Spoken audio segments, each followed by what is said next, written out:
വിവരങ്ങളുമായി ഇപ്പോൾ നമുക്കൊപ്പം പ്രാദേശിക ലേഖകനായ അബ്ദുൽ അസീസ് ചേരുന്നു. ശ്രീ അബ്ദുൽ അസീസ്, നമസ്കാരം. ഈ ചൂരൽമല ഭാഗത്ത് നമുക്കിപ്പോൾ വിവരങ്ങൾ ലഭിക്കുന്ന മേഖല എന്ന് പറയാവുന്നത് അവിടെ മാത്രമാണല്ലോ. ഈ ചൂരൽമലയുടെ ഏതൊക്കെ ഭാഗത്ത് വലിയ രീതിയിൽ ഈ ഉരുൾപൊട്ടലിന്റെ ആഘാതം ഉണ്ടായിട്ടുണ്ട്, ഏതൊക്കെ മേഖലയിലുള്ളവർക്ക് പ്രശ്നങ്ങൾ കൂടുതൽ പറ്റിയിട്ടുണ്ട്, അത്തരം കാര്യങ്ങൾ ഒന്ന് വിശദമാക്കാമോ? ചൂരൽമല മുണ്ടക്കൈ എന്ന പ്രദേശങ്ങളിലാണ് ഇന്നലെ രാത്രി ഉരുൾപൊട്ടിയത്. മിനിഞ്ഞാന്ന് 2 ദിവസം മുൻപ് അവിടെ കനത്ത മഴ പെയ്തിരുന്നു. വളരെ ആശങ്കയിലായിരുന്നു. അപ്പൊ ഇന്നലെ രാവിലെ മേപ്പാടി പഞ്ചായത്ത് അധികൃതർ പോയിട്ട് രാവിലെ തന്നെ ഒരു 10ഓളം കുടുംബങ്ങളെ ചൂരൽമല ഭാഗത്ത് നിന്ന് മാറ്റി പാർപ്പിച്ചിരുന്നു. പിന്നെ ആ കനത്ത മഴ തുടരുന്നതിനിടയ്ക്കാണ് ഇന്നലെ രാത്രി ഉരുൾപൊട്ടിയത്. ചൂരൽമല മുണ്ടക്കൈ പ്രദേശങ്ങളിലാണ് ഉരുൾപൊട്ടിയത്. അപ്പൊ ഒരു ഭാഗത്ത് ചൂരൽമല പാലം, അതുപോലെ തന്നെ സ്കൂളൊക്കെ കംപ്ലീറ്റ് ഉരുൾപൊട്ടൽ ഒഴുകിപ്പോയത് കാരണം അങ്ങോട്ട് ചൂരൽമല കഴിഞ്ഞ് പിന്നെ അട്ടമല മുണ്ടക്കൈ ഭാഗത്തേക്ക് ആ റോഡിലേക്ക് കടക്കാൻ പറ്റാത്ത സാഹചര്യമാണുള്ളത്.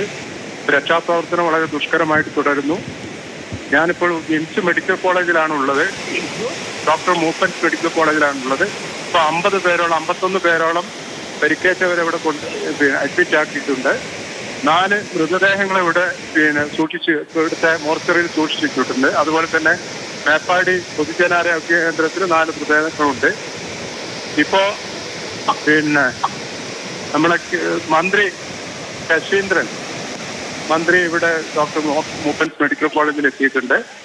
ഇവിടെ പരിക്കേറ്റവരെയും കൊണ്ട് ഓരോ 5 മിനിറ്റിനുള്ളിൽ പരിക്കേറ്റവരെ കൂടെ ആംബുലൻസുകൾ വന്നുകൊണ്ടിരിക്കുകയാണ്.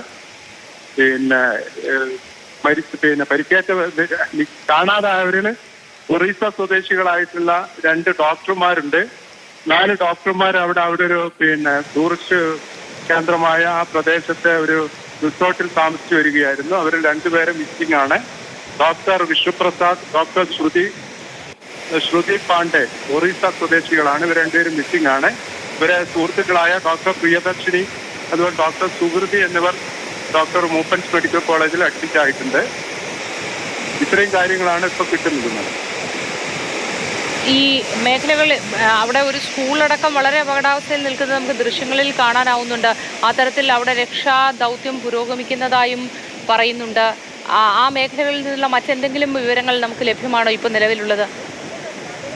കഴിഞ്ഞ 4 വർഷം മുൻപ് 2020 ഉരുൾപൊട്ടിയ പ്രദേശത്താണ് രണ്ടാമത് ഉരുൾപൊട്ടിയത്. അവിടുന്ന് കഴിഞ്ഞ ഒരു 4 വർഷം 2020 ഉരുൾപൊട്ടലിൽ 2 വീടുകൾ ഒഴുകിപ്പോയിരുന്നു. ആളുകൾക്ക് കുറച്ചു പേർക്ക് പരിക്കേറ്റിട്ടുണ്ടെങ്കിലും അപായമൊന്നും ഉണ്ടായിരുന്നില്ല. ഇപ്പോ തുടർന്ന് ഇന്നലെ രാത്രി അതേ സ്ഥലത്ത് തന്നെയാണ് ഉരുൾപൊട്ടിയിട്ടുള്ളത്. മേപ്പാടി ചൂരൽമല വലിയൊരു കോൺക്രീറ്റ് പാലം ഉണ്ടായിരുന്നു. ആ കോൺക്രീറ്റ് പാലം, അടുത്ത വെള്ളാർമല ഗവൺമെന്റ് ഹയർ സെക്കൻഡറി സ്കൂളിന്റെ കെട്ടിടം, ഇവയെല്ലാം ഉരുൾപൊട്ടൽ ഒഴുകിപ്പോയി. എത്ര കുടുംബങ്ങളാണ് ഇതിന് പെട്ടിരിക്കുന്നത് ആർക്കും നിശ്ചയമില്ല. ഇപ്പോൾ 8ഓളം മൃതദേഹങ്ങൾ കണ്ടെടുത്തിട്ടുണ്ട്. ബാക്കിയുള്ള ആളുകള് അവരെ രക്ഷാപ്രവർത്തകർ നിരന്തരം പരിശ്രമിച്ചുകൊണ്ടിരിക്കുകയാണ്. ഇത്രയും കാര്യങ്ങളാണ് പറയാൻ കഴിയുന്നത്. ശരി അബ്ദുൽ അസീസ്, വളരെ നന്ദി. ഒപ്പം ചേർന്നതിന്